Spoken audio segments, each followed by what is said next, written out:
This offseason was, of course, very notable for a lot of Nuggets fans. Can you guys just take us again through the process of how you got to the point that you wanted to make significant changes and what it took to get that done?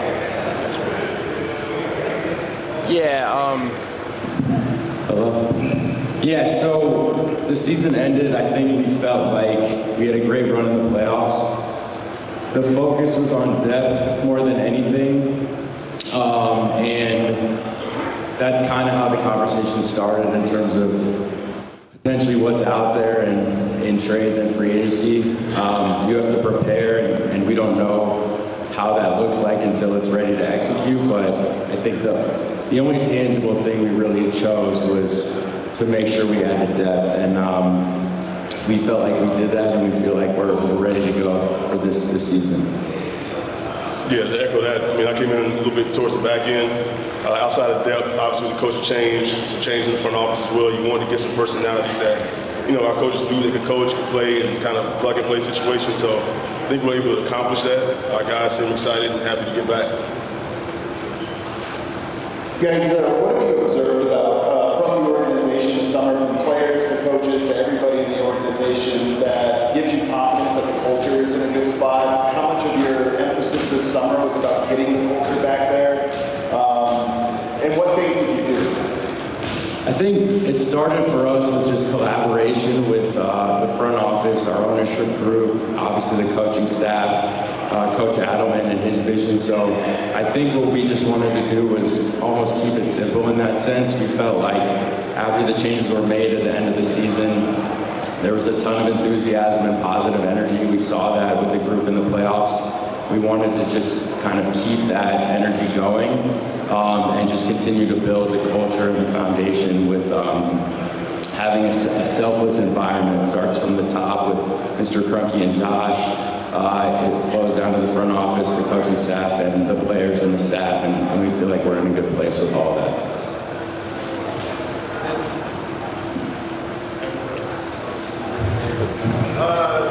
I know I've seen a handful of different front offices. Everybody has a different approach to the relationship they want to coaches and players. Some are very close, they talk a lot, some step away. For each of you, what do you want your relationship to be? How close, how much communication do you want to have with players and staff, and what's that dynamic? I mean, one of the things we spoke to already is just kind of having an open door policy. A lot of the guys who have been here have already done it. They've seen the championship. It's been a part of that culture. So the biggest thing is to create that line of communication to where, hey, what resources do you need? Let's have some input. Let's over-communicate on issues. I think that's what we've been able to do so far. Our players, our team, you have to look at them as a veteran team without, excusing the accountability. And so those guys are taking a step with that this summer. We just could hope to kind of compound that and move forward with it. Yeah, to echo what John said, I think for us, open door policy and having a selfless environment. So in terms of actual relationships, you have a different relationship with everyone in the building. But I think what's conveyed most importantly to the players and the staff is that we're here to support them however we can, and that's all we're here for. I basically want to get you to elaborate and follow up on that same idea with Nikola. Obviously, he's the centerpiece of this organization, of this team. Is it beyond open door with him? To what extent did you consult with him before you made major moves? On a need-to-know basis, or do you have active conversations? Where in that scope does it fall? No, absolutely. I mean, having a good pulse on what the team is doing, what's happening behind closed doors, in and out of the locker room, I think plays a major part in that. Being able to talk to Nikola, being able to talk to Jamal as being the two kind of focal points of our organization. We told them to be brutally honest with us. What do they need from us? What do they need moving forward? Like I said, we addressed those issues, and now we got to put it together. I think it's important to understand that they have such a unique perspective in this, so it would be crazy to not ask for their perspectives and opinions when things come up. There's still a little bit of unfinished business potentially with this offseason with rookie extensions for Christian and Peyton. Where do you guys feel like you are with those? How hopeful you can get deals? Yeah, we won't comment on any contract negotiations or extensions. But having said that, they both have huge roles coming up this year, and we feel like they're both ready to take a step, and we hope they're here for a long time. With Christian, do you feel like he is sort of evolved into a part of this team's core at this point? Yeah, Christian's a pedigree guy. I mean, he's won at every single level. He's got the respect not only within our organization, amongst our team, but across the NBA. Coming from the outside, coming back in, you saw what he was able to do in terms of setting a tempo and a culture for us. Like I said, Ben said, we obviously can't comment too much, but we have had preliminary conversations, and we hope to kind of build upon that in the next couple of days moving forward. But he's a large part of what we do, and we look forward to it. You have an open roster spot going into camp. I was curious if you feel the need to get that filled at the end of by the time the season starts, or what the plan is for that open roster spot. I don't think we feel like there's a need right now. We feel comfortable with where we're at, and we'll keep it open for now, and we'll continue to assess. Yeah, with understanding that now when we talk about extension stuff, I was just curious how comfortable you guys are with Nikola's situation contract-wise, extension-wise.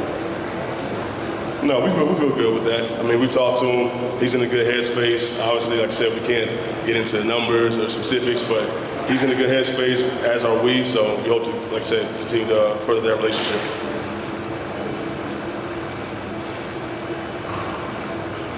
Maybe more of a question for Ben. The Gold has a new front office structure and coaching staff, and with the CBA making it so important for development, what's kind of your vision for the role that Gold can play for the Nuggets this season? Yeah, it's a great question. The Gold has always been an integral part of our program here. We have a great owner in Steve Jabara. They do a fantastic job there. Ryan Bowen is the new head coach, and Chad Hiskey's the new GM. Both those guys have been a part of the organization a very long time, and they know exactly what we're doing here. We'll see, who from our roster and the two ways go to the Gold. But if anything, we'll just have a more intentional approach to the synergy and the collaboration of the coaching staff and our coaching staff together. But it's always been important, so there'll just be an emphasis on continuing that. Sorry to follow up. Do you foresee there being more of a replication of systems and Coach Adelman there? Is that one of the hopes to have kind of the same system in both places? It's hard to replicate what we have here in terms of a G League atmosphere. And Coach Adelman can probably speak to more of the details on that. But yeah, as much as we can replicate, we will. As much synergy as we can create there, we will. And it's been, as the GM of the Gold the last 2 years, it's been a huge point of emphasis the last couple of years to continue that. It's obviously there are challenges by being in Grand Rapids and not closer to Denver. But we also feel like we have a really great atmosphere in Grand Rapids, and we feel lucky to be playing there because there's great fans, a great town, and a great group. So we do think it'll be important this year to focus on that. You guys have had significant changes to your coaching staff for quite a while, even outside of David with just the staff in general. What do you expect some of the newcomers to bring to the Nuggets that maybe we haven't seen in the last however many years? We expect, or anticipate rather, a lot of experience and energy. A lot of the guys we've hired and the DH, placed on the staff, it's kind of unique, but we've kind of gone a younger route to where we see that's kind of the area of focus that we need to have with this team. Something fresh, something new, but also being able to kind of reason and have better touch points in terms of what guys are dealing with in their daily lives, not just within confinements of the court. So, we expect that. Guys have been in the gym all summer. Guys have had opportunity to know each other. Guys have gotten outside the box to get to know each other. So we feel we've really taken a big step with that.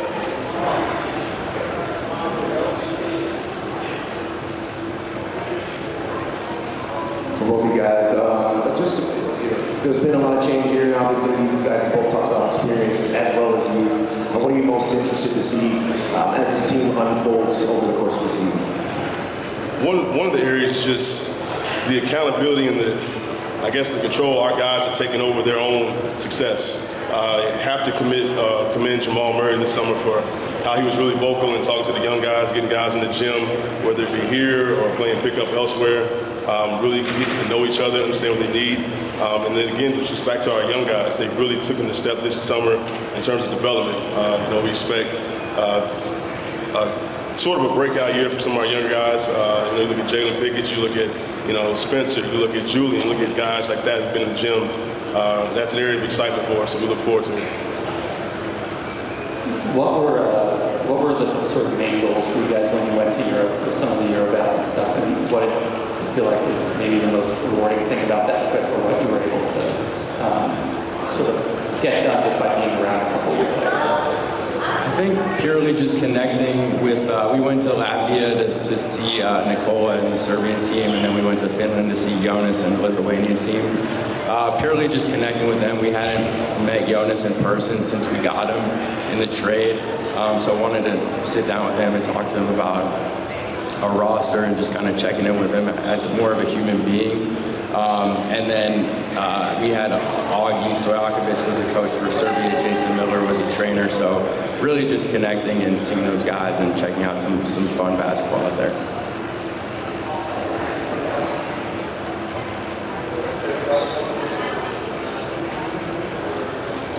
Let me ask you about Jonas just a little bit.